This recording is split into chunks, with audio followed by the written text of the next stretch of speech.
Greetings, everyone. This is Rock and Roll Spot Convention with the Weekly Comic Roundup. We're literally the home stretch. We got the last two books for the week, so let's get started with Blood Squad 7 Strikefile, number 1. This is technically the Blood Squad 7 annual, even though there's only been like, what, 4 issues, I believe, so far. But,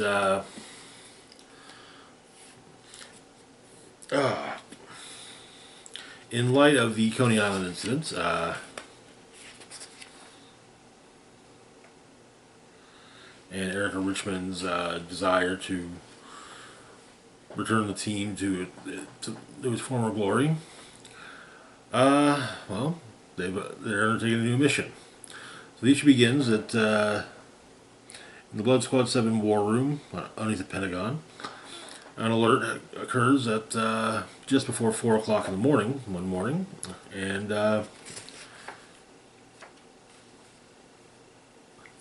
12 hours later,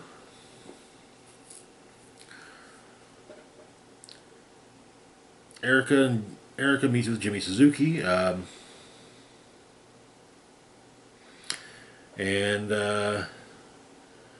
he seems to imply that she's the new Graves, further lending credence to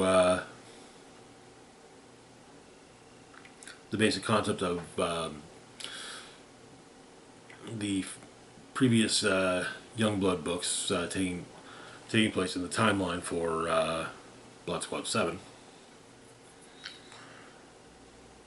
But apparently, one of the former members of Blood Squad 7 has been off the grid for years, and well, apparently the situation with him is less than ideal. That former teammate is Man-O-War. Jimmy Suzuki is a former member of Blood Squad 7.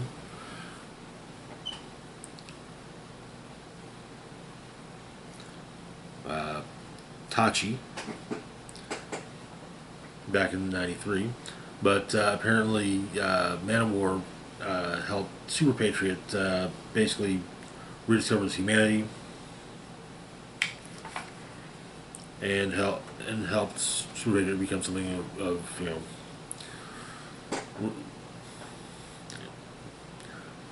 like I said, basically regain his humanity. But turns out that Suzuki and the Chinese ambassador are meeting, or not Suzuki, but Richmond and the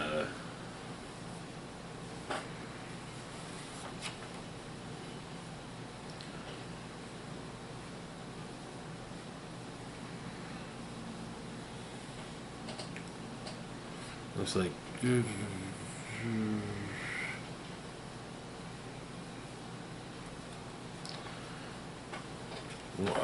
member of the government, I think it's the Secretary of State, are discussing what to do about Man-O-War. Apparently Man-O-War is attacking a government-run encampment for Uyghur Muslims in China.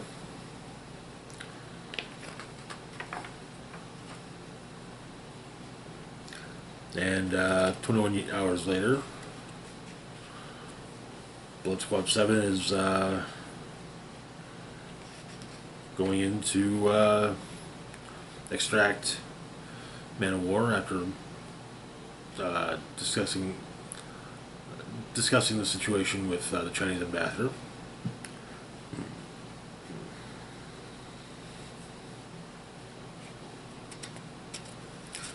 But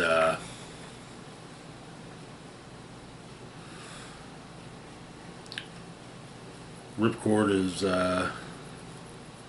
probably taken down by Man-O-War. Infinity has a moment of of doubt, but in the mission, upon seeing the Uyghurs uh, in the camp, but she takes the mission, and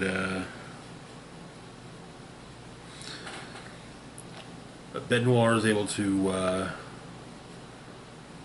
basically bring down Man of War, basically get him in touch with his humanity more than his programming. And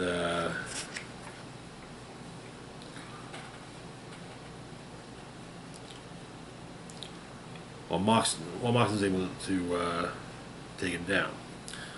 But afterwards, the debate, the text seem to try to figure out what to do with Man of War and how to take care of him, his programming.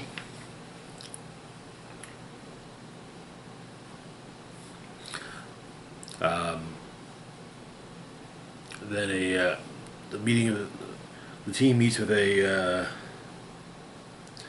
press secretary, and they're going to be doing media training with her team.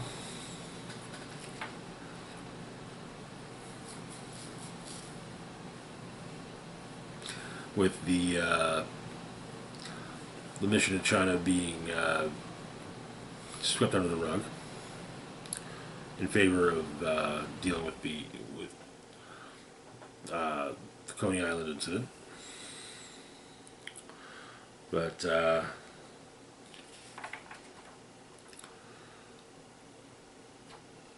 Man of War eventually comes back online and attacks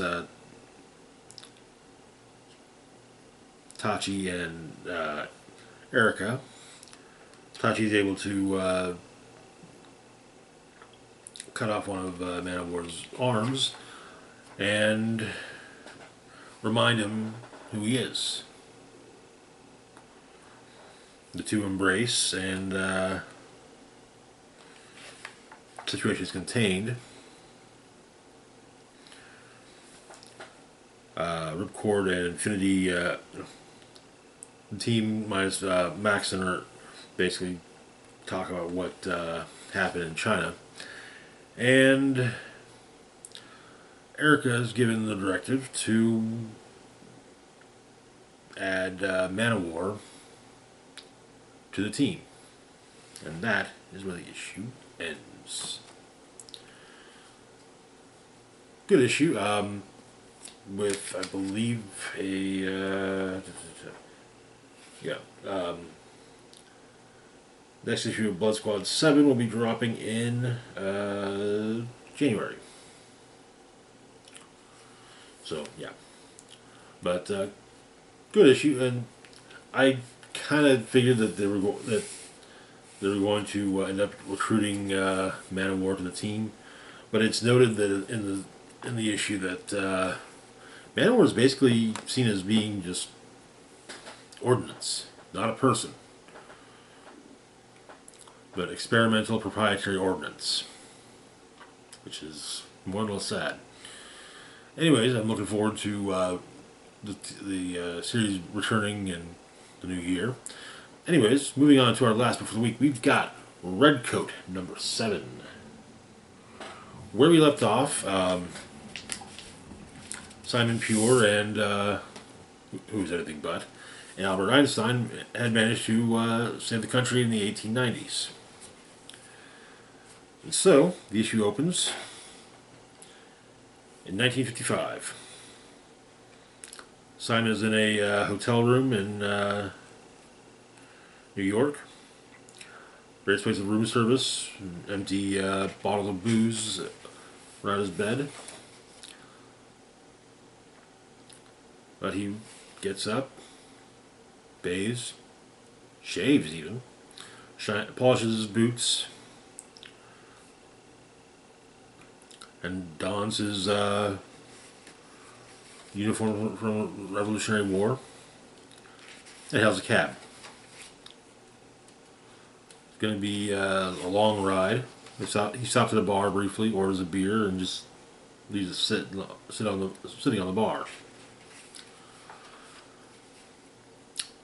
And he's come to visit an old friend, Albert Einstein, who appears on his deathbed. And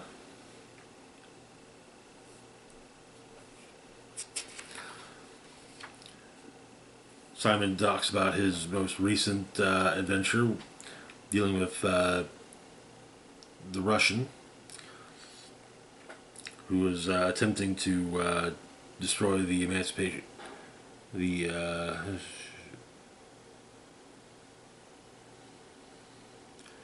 the Emancipation Proclamation, or Gettysburg Address,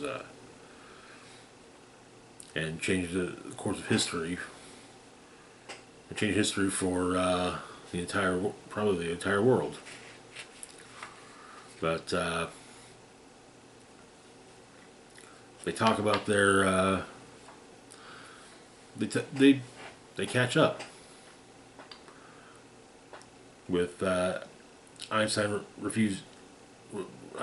attempting to bring up when they last met, but Simon cutting him off every time, not wanting to discuss that, and Simon feels that his life is worth so much less than Einstein's, because Einstein's on his deathbed. He has a life that can end. Simon, however, does not. But Einstein tells him that he's got the greatest gift of all. He can learn.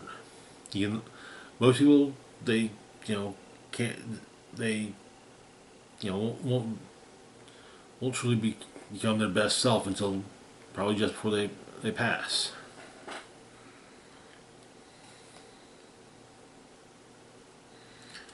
But Simon can. He can do that. He can learn from mistakes and try not to repeat them. But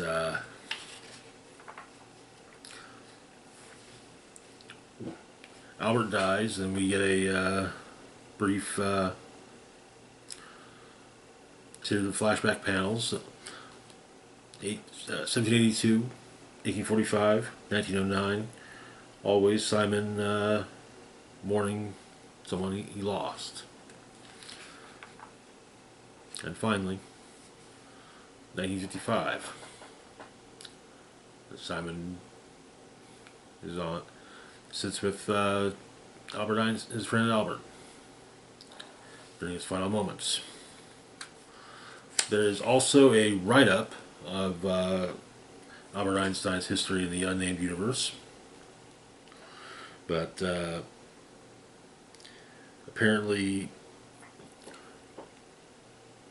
from 1879 until 1909, Albert and Simon frequently adventured together, but